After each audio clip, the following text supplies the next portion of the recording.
ये कहानी है 1938 कैरली नाम के एक आदमी की, हंगेरियन आर्मी में, और वो उस कंट्री का बेस्ट पिस्टल शूटर था।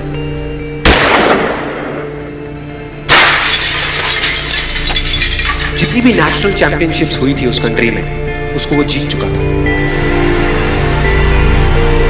और सबको ऑलमोस्ट कंफर्म था कि 1940s में जो ओलंपिक्स होने वाले हैं उसमें गोल्ड मेडल केरली को ही मिलेगा। और उसने सालों से ट्रेनिंग करी थी।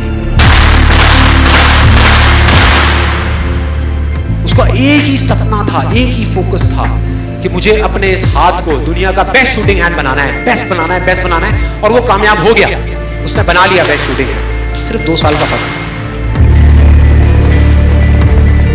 1938 में एक आर्मी का ट्रेनिंग कैंप चल रहा था। क्योंकि वो आर्मी में था तो एक एक्सीडेंट हो गया। उसके उसी हाथ में जिससे उसने गोल्ड मेडल जीतना था, उसमें एक हैंड ग्रेनेड फट गया और वो हाथ चला गया।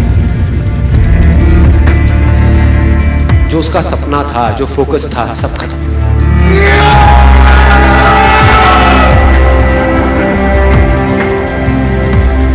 बस 2 रास्ते थे। एक तो ये कि वो बाकी की पूरी जिंदगी रोता रहे और कहीं जा करके छुप जाए, या अपना जो गोल था जिस पे उसने फोकस किया हुआ था उसको पकड़ करके रखे। तो उसने फोकस किया उस पे नहीं जो चला गया था, जो उसके पास नहीं था।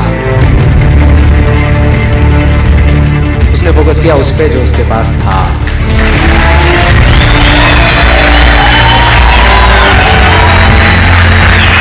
जो उसके पास था, और क्या था उसके पास में? एक लेफ्ट हैंड, एक ऐसा हाथ जिससे वो लिख तक नहीं सकता था। 1 महीने तक उसका हॉस्पिटल में इलाज चला इस हाथ के लिए, और सही 1 महीने बाद अभी ट्रेनिंग शुरू कर दी इस हाथ की।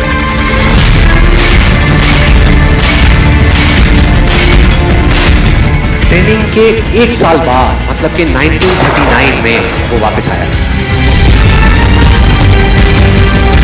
नेशनल चैंपियनशिप्स हो रही थी वहीं पे हंगरी में, और बाकी भी बहुत सारे पिस्टल शूटर्स थे वहां पे। उन्होंने जा करके उसको कांग्रेचुलेट किया, कहा कि यार देखो, ये होता है जज्बा, ये होती है स्पोर्ट्समैन स्पिरिट, कि इतना सब कुछ होने के बाद भी तुम यहां पर आए हो हमको देखने के लिए और हमारा हौसला बढ़ाने के लिए। किसी को नहीं पता था कि वो 1 साल से अपनी ट्रेनिंग कर रहा था लेफ्ट हैंड की, और उसने जवाब दिया, मैं यहां पर तुम्हारा हौसला बढ़ाने नहीं आया, तुम्हारे साथ कॉम्पीट करने आया हूं, तुमसे लड़ने आया हूं, तैयार हो जाओ। और कंपटीशन हुआ। बाकी सब वहां पर जितने भी लोग थे वो कॉम्पीट कर रहे थे अपने बेस्ट हैंड से। ये कॉम्पीट कर रहा था अपने ओनली हैंड से, ओनली हैंड से। कौन जीता? The man with the only hand, Karoly जीत गया। लेकिन वो यहां नहीं रुका। उसका गोल क्लियर था कि मुझे इस हाथ को इस कंट्री का नहीं, इस पूरी दुनिया का बेस्ट शूटिंग हैंड बनाना है। उसने अपना सारा फोकस उठा करके डाला 1940 पे, जब ओलंपिक्स होने वाले थे। लेकिन 1940s के ओलंपिक्स कैंसिल हो गए वर्ल्ड वॉर की वजह से।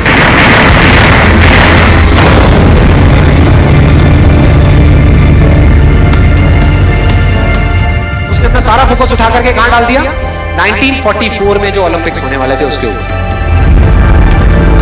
1944 में जो ओलंपिक्स होने वाले थे वो भी कैंसिल हो गए वर्ल्ड वॉर की वजह से।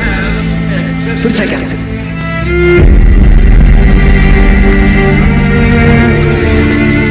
उसने अपना सारा फोकस उठा करके डाल दिया 1948 के ओलंपिक्स में। 1938 में उसकी एज थी 28 साल। 1948 में उसकी एज हो चुकी थी 38 इयर्स। और जो यंगर जो प्लेयर्स आते हैं निकल करके, उनसे कॉम्पीट करना मुश्किल होता चला जाता है। लेकिन मुश्किल नाम का ये वर्ड था ही नहीं उसकी डिक्शनरी में। वो गया, पूरे वर्ल्ड के बेस्ट शूटर्स आए हुए थे जो अपने बेस्ट हैंड से कॉम्पीट कर रहे थे, और ये अपने ओनली हैंड से कॉम्पीट कर रहा था। और कौन जीता? The man with the only hand.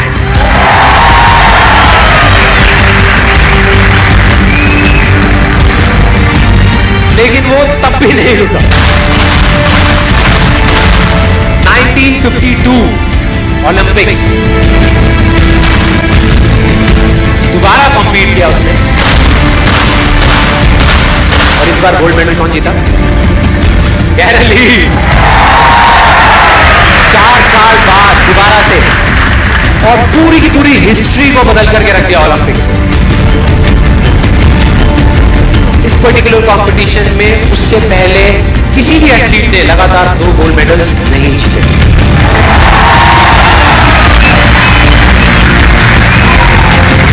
अब किसी भी लूजर के पास चले जाओ, उसके पास लिस्ट होगी बहानों की कि मैं इस वजह से फेल हुआ अपनी लाइफ में, इस वजह से मैं कुछ नहीं कर पाया। बहुत लंबी लिस्ट है।